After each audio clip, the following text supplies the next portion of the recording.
everyone. Welcome to Trader Babe's first market review. Today is Tuesday, May 11th, and we saw some interesting action throughout SPY and the rest of the market today, which can be very intimidating for newer traders if you are not used to seeing market movement like this.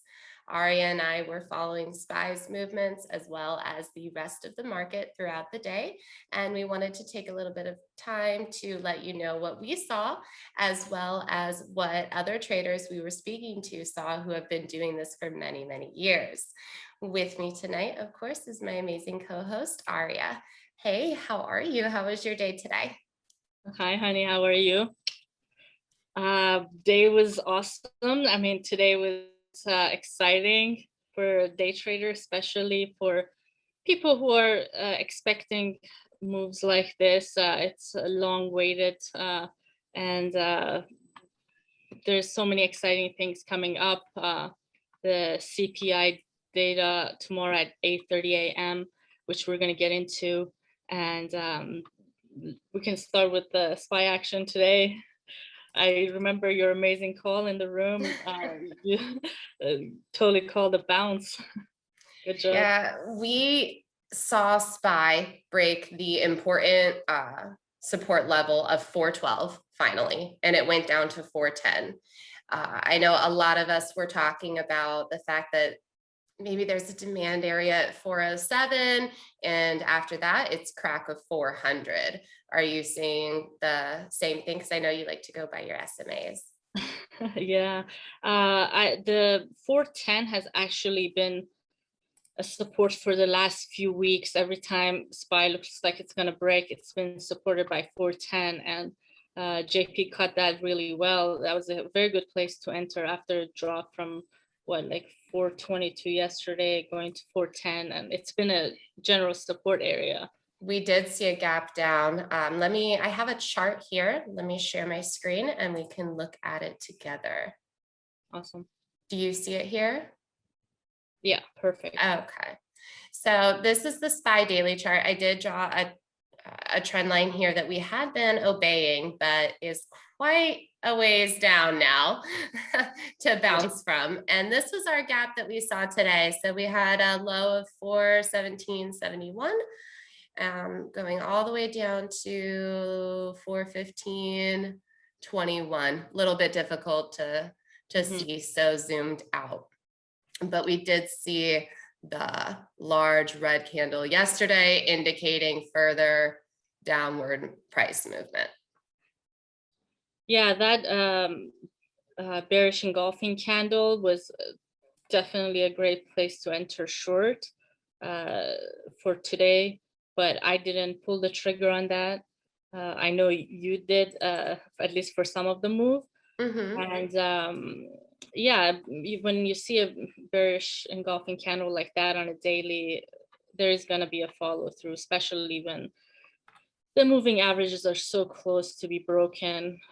Who really wants to be, when there's no upside potential, there's usually a good drop or a gap down that can happen. So that your trend line actually is perfect, because around this trend line is where there could be a possible support around that 398, which I would call it, or 400. And that's a big psych level too. If you think about it, that whole number of 400 is a big psych level.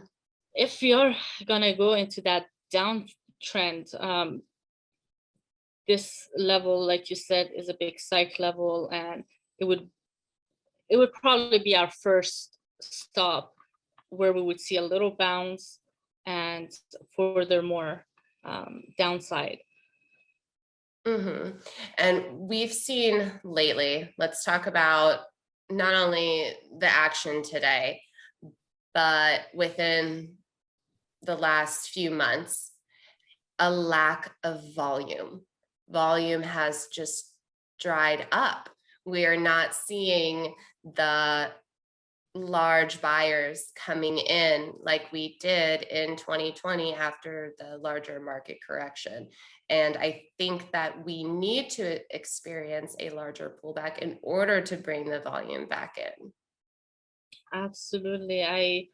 I've noticed a lot of choppiness, a lot of low volume, extended EMAs, and I don't know who's behind this, basically. Who's Keeping this behind up, it? but I know big money is exiting. So Mhm. Speaking of which, you bring me to my next point, which was super interesting, this data that we saw today. The tick index, for those of you who are not familiar, it's the difference between upticks and downticks. And I have a picture of that one too.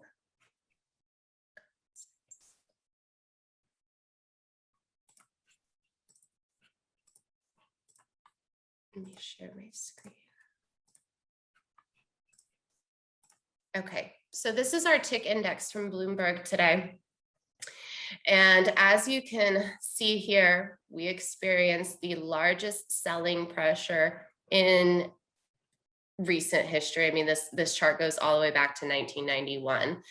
What is the selling pressure? Obviously, it's the pressure to the pressure on the sell side across the market.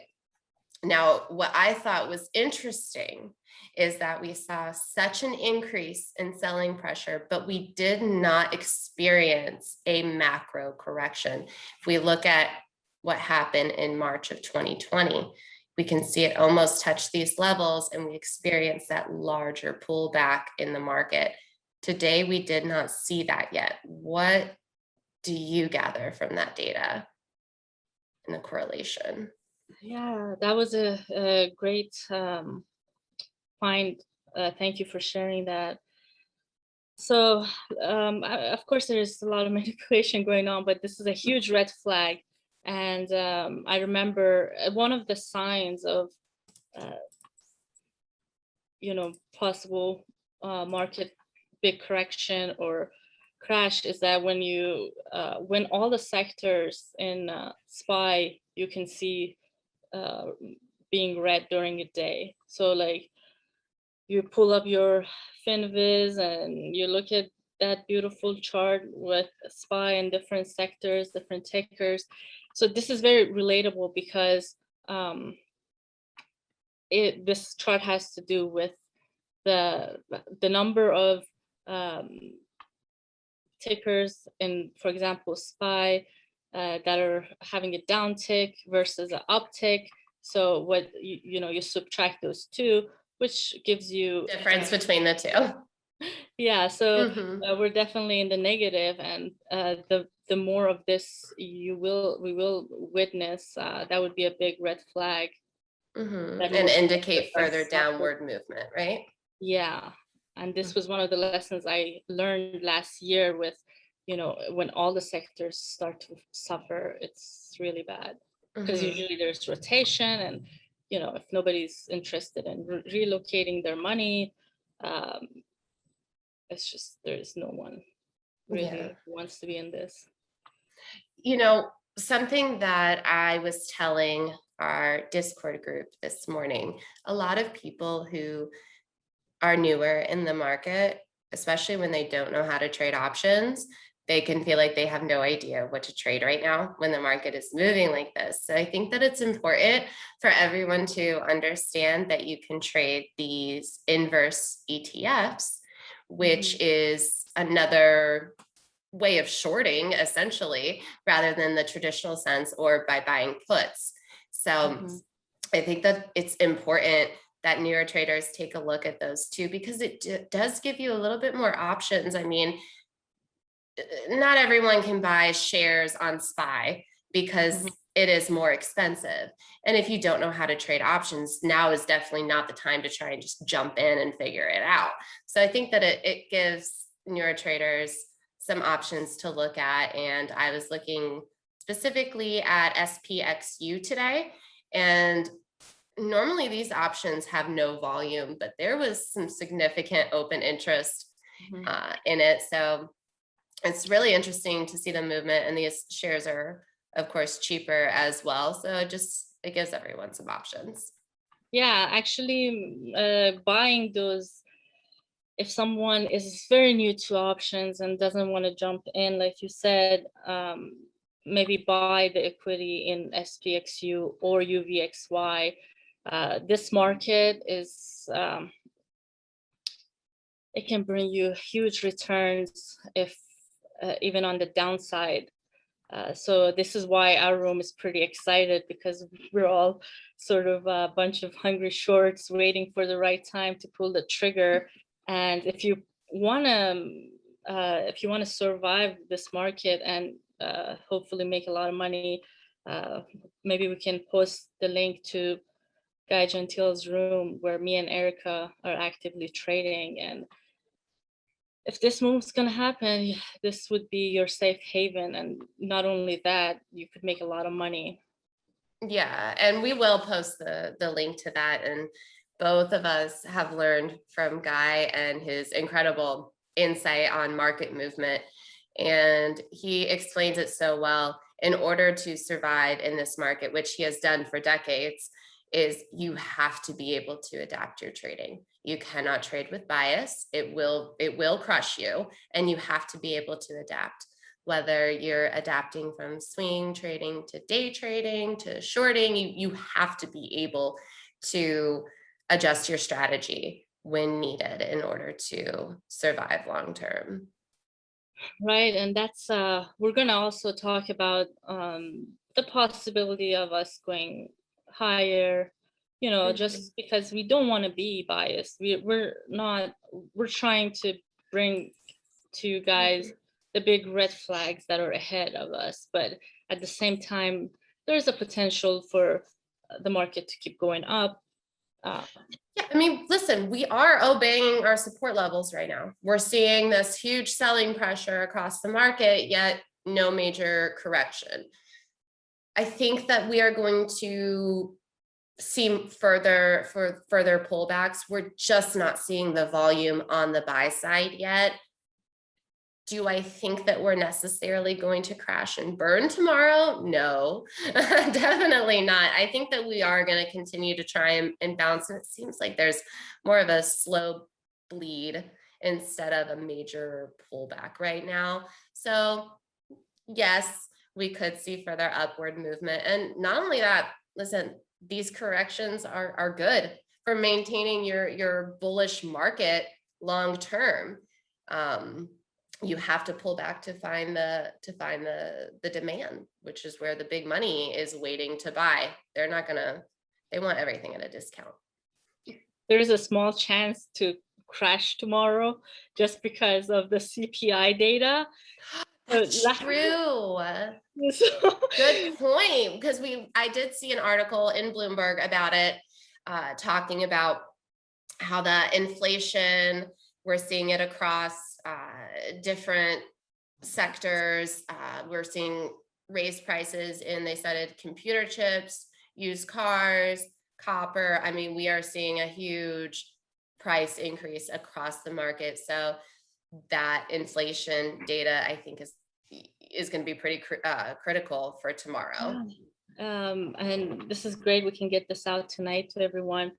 The CPI data from March equated to 7.2% of inflation, which is not terrible. Of course, you can see we're sort of, you know, the market's still making higher highs.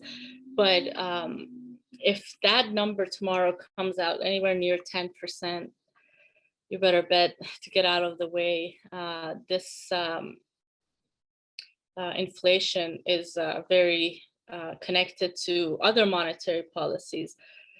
So for now, as everybody knows, we're having a very easy monetary policy, much liquidity, and but this is not something we're going to have forever, of course. And the moment these inflation rates get higher,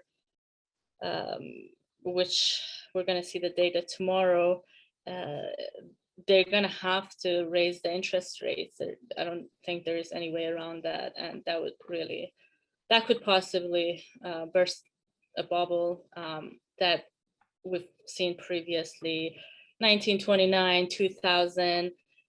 dot-com bubble, there's a lot of differences between those times as far as economy, Fed policy, um, everything in general. But there is one thing to remember: at every point during these times in history, the one common thing was that this time is going to be different. The dot-com bubble, the new technology, no way, this is it, going to the moon. But that's exactly what fuels a bubble, so you cannot take this out of your equation, no matter what Powell or the Fed is going to do. It's every time they say it's not going to happen this time. Tomorrow, very critical. Mm-hmm. And regardless, I mean, even if we're hearing these empty promises, like you're saying, no matter what Powell says that they're going to do, the fact is that we need big money to come in with that buying volume to continue an upward movement. If we don't have it, it's only getting easier and easier for the short side to prevail and crack it down, because that's where the volume is. Mm-hmm, exactly. A few things that would be good to mention if this move does happen is going back to our chart from last year and the lessons we learned last year during the drop. One of them, which I think it's super important for everyone to know, is that during a downtrend, if good news comes out, let's say the Fed jumps in to stop the bleed and we're still moving down, that's a huge indication of us confirming that we are in a downtrend. So good news is normally supposed to raise the price, and then if it's doing the inverse, it's a huge confirmation that we're still in a downtrend. So that's something to keep an eye on. And you can use that strategy actually for even the trading other tickers during normal times. You get good earnings, price drops. It's usually because of charts. It's in a downtrend and people don't know that. The retail just runs in to buy the good news, but that's exactly when the shorts know they believe in their charts and what it says being in a downtrend. So it's a great trend confirmation. So that's one of the great lessons I learned last year. And the other one was UVXY. Today is I don't mean to interrupt you, but just for newer traders who aren't familiar with what UVXY is, I just want to explain that it is the inverse of VIX. Could you just give a brief summary of what it is, just for those who aren't familiar with it? Sure. UVXY calculates the inverse based on ATR, which is based on volatility of the last 14 candles, and it's tied in with volatility. So you want to own that when there's big movements happening, a big drop, for instance. And it is very risky because it has a big time decay attached to it. So for every day you're holding it, you're going to get a hit on the other side of your play. So that's why some people, so if there is, for instance, a small move or a correction, I usually prefer to buy SPY puts rather than UVXY, because UVXY is when you really know there's going to be big drops and you can make literally, thousands and millions if this happens. And this is why we're so excited, making sure we're on the right side of the trade. And I have not bought UVXY yet, but I'm just ready to hit that. And today is actually, I noticed on the daily chart, finally it opened and closed on the 20 moving average. So that's going to be important, to see if it holds that. And if it doesn't, the next few days, I don't know what's going to happen, but I'm going to look for that 20 moving average. And UVXY holding And it. what did you see last year? You were kind of explaining the correlation with what happened last year during the correction. Actually, last year, it's like about a year and a half now, I didn't even know what UVXY was. And I would just keep scanning my penny stock charts and Oh, it came up as a screening penny stock. constantly on volume, on everything I would scan. I'm like, what the heck is this? So I bought it and I was like, this is doing great. And then very soon after I realized, like, I had to look it up what it was. I was just playing it as like a penny stock. And yeah, when you right now it's gonna probably go up slowly, but the moment you see momentum coming into UVXY. So today, for example, when I got to my desk, it was late, 10:30 a.m. But I was expecting, I of course checked my SPY real quick. I saw this big gap down. It's really big gap down. I mean, you go through daily chart, you see sell off and big red candles, but a gap down like that is very uncommon. So I expected UVXY to be like at least over $5, but it was still up 10%. But now I can feel it, being a part of it during the crash last year. You sort of like get a sense of it. You want to see real momentum happening, like there's no stopping it type of thing. And hopefully we'll see that coming. Either way, honestly, I mean, I don't care. We don't care if there is a large pullback, if there's a huge run up. We don't care. I think that what we want to see already is a break in the sideways action and a return of the volume. Right. And like I want to buy Apple under 100. So I'm glad you're bringing up tech stocks, because we have seen such a bleed in tech stocks lately. I mean, they are just flat. Yeah, and it has to do with the previous surge we saw. The intrinsic value of Apple is under $100. So the bigger move you get out of nowhere, like we saw like several months ago with Apple and tech stocks, the bigger the correction is going to be.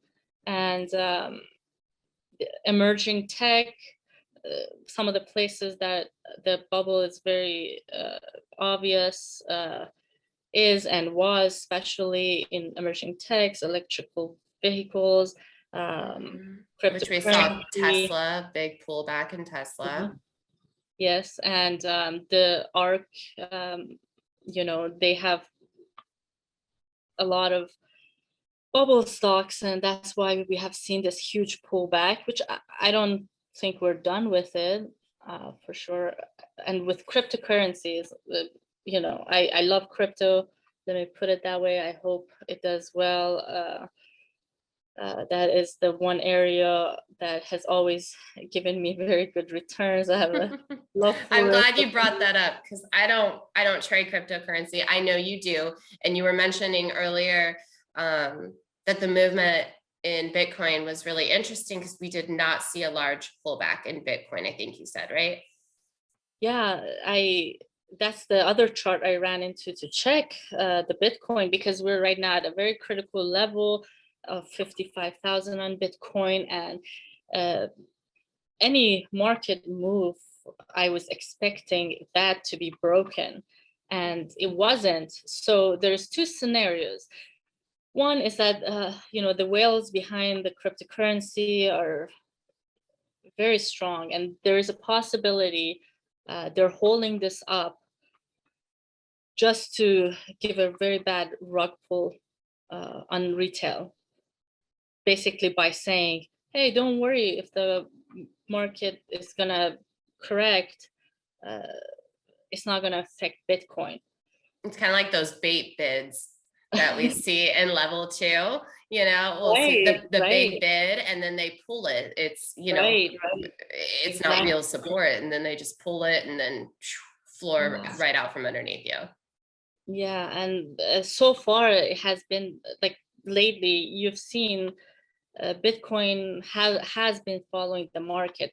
I'm not saying that next year it will, or we'll see right now if it's in the next couple of weeks if it's going to continue to follow the market or not.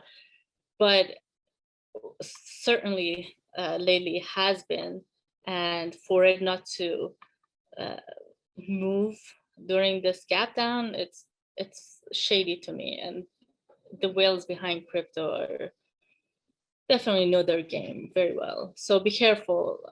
I would stay on the sidelines, honestly. Take all your gains, just sit on the sidelines. There might be a big rug pull on crypto coming. Yeah, I think that we've both been very speculative of holding anything overnight, whether that's in cryptocurrency or options, shares.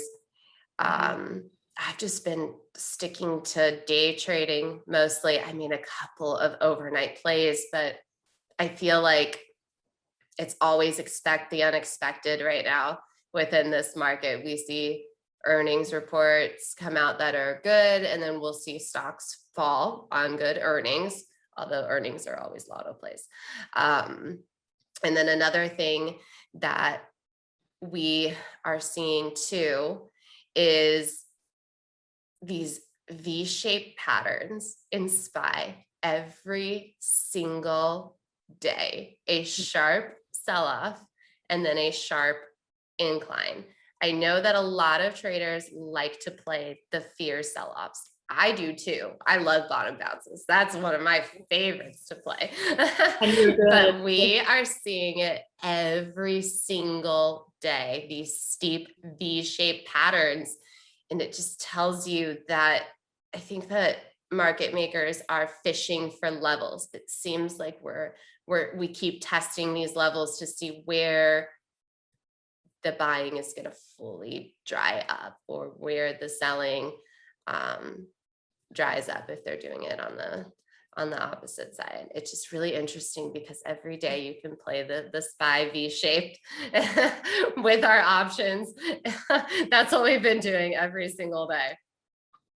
Yeah, and they want to encourage the bottom buying. So that's one way of psychologically control these waves. So yeah, when if that doesn't happen, where the bottom buyers are being rewarded, if that doesn't happen anymore, so that means we're going to see a series of punishing the bottom buyers. So when that happens, that's another sentimental indication of something further. Yeah, and I can't wait to hear Guy's analysis on this, because I spoke to him just a few days ago, and he called the action so perfectly. He said it's going to dip, the dip will get bought, and then we're going to have a week run up again. So I can't wait to hear his thoughts on today's action as well. And I think that he's right. I think that we are just seeing this slow and painful bleed out. We dip a little bit, the dip gets bought every single time. And you're right, only until there is no actual support that it bounces off of, until it goes much, much further. So that's why it's important to be very speculative and take small position sizes right now. Absolutely. I'm so glad we did our first market review. Do you feel confident? We have been dictating SPY's movements for a few weeks now. Like every day we have our options conference together, and today was great. We both got on the voice chat. We heard from, I don't think you were in there when we heard from JP. He was giving his analysis, and we had some other of the guys come in and give their perspective. Yeah. And I just love the collaboration between everyone. Yeah, I hope more people show up like whoever is going to listen to this, because we really do have some pro traders who've been through all of this before, and this is very critical time. So I don't think there is many Discord chats that are going to have these level of experienced traders. Mhm. And please trust your charts. You know, have your daily chart up. Obey your rules. Obey your rules, stick to your trading plan. I want you to print it out. Okay, everyone who's listening, I want you to print out your trading plan, and I want you to duct tape it right next to your computer screen so it is hitting you in the face every time you go to look at taking a trade. That way you can make sure that you are obeying your rules. Now is not the time to get sloppy or lack discipline. I think I'm going to do that with my own trading plan just to make sure that I stay in check so I don't have to kick my own ass. That would be great. I lag on that too sometimes, but honestly, if we do it every day, no matter what level of trader you are, it's gonna make a big difference. And last but not least, I do want to also bring the attention to meme stocks like GME. And you called the short perfectly on GME. Thank you. Yeah, that level of 150 got broken. Now we're going to see some bounce as we did. But the next level on GME, for instance, would be the break of 130. If we're going to have this market correction, please be careful on meme stocks. That's another place where the biggest bubbles are. And, you know, I took my profit on GME, but a break of 130, I'm going to be all in short again. And just follow your charts. Another good example was Tesla, the break of 650. We saw it took us right to 570s. And which it had a really strong bounce from today. Yeah, it did. Yeah, just follow the charts. And we collaborate together, all of us. Yeah, that's what I love the group trading setting, because you have more eyes looking at so many things, especially when you're trading with experienced traders. I mean, their knowledge is just priceless. You just don't get it in a course when you're listening to their thoughts being expressed in real time. Oh my goodness. Most I've learned is just sitting back and listening to these guys do their thing.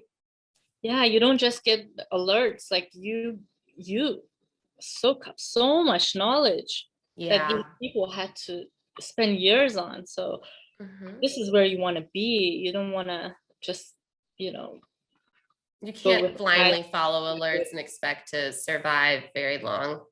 Exactly. Yeah. All right, honey, have a good night. I see your too. kitty is ready for you. We are going to get prepared for tomorrow, another day of battle. And I can't wait to do more SPY analysis with you and do our options trading on SPY. And anyone who wants to join us, I'm going to put the Discord link in our description. It's Guy Gentile's Discord. We are there throughout the day. We're going to get on voice again and all work together as a team and learn together, trade together, and absolutely. And let's hope we make money together. Yes. Lots of money, hopefully. Yeah. And the room is free, just so. Yeah. It's completely free. The voice chat is free. We have, I love that the guy made all of that free, the options flow, the news scanner. I mean, it's incredible how useful those tools can be. So amazing. Thank you so much, Guy, for making such a wonderful place for us to trade. And sharing all your wisdom with us. Yes. Please give us more wisdom. All right. Have a good night, and I will see you tomorrow. All right, dear. Take care. Bye, everyone. Don't forget to like and subscribe and follow @TraderBabes on Twitter. You can submit all your questions for Arya and I to answer. if we are capable of doing so. If we are not, we will ask someone who knows better than us to answer it for us. Yes, thank you everyone that watched and is going to subscribe and hopefully join us. Good night, everyone. Bye. Good night. Bye. Want more Trader Babes? Subscribe now and connect with us on social media for exclusive content and access you won't find anywhere else. And we'll see you right here on the next unforgettable episode of Trader Babes.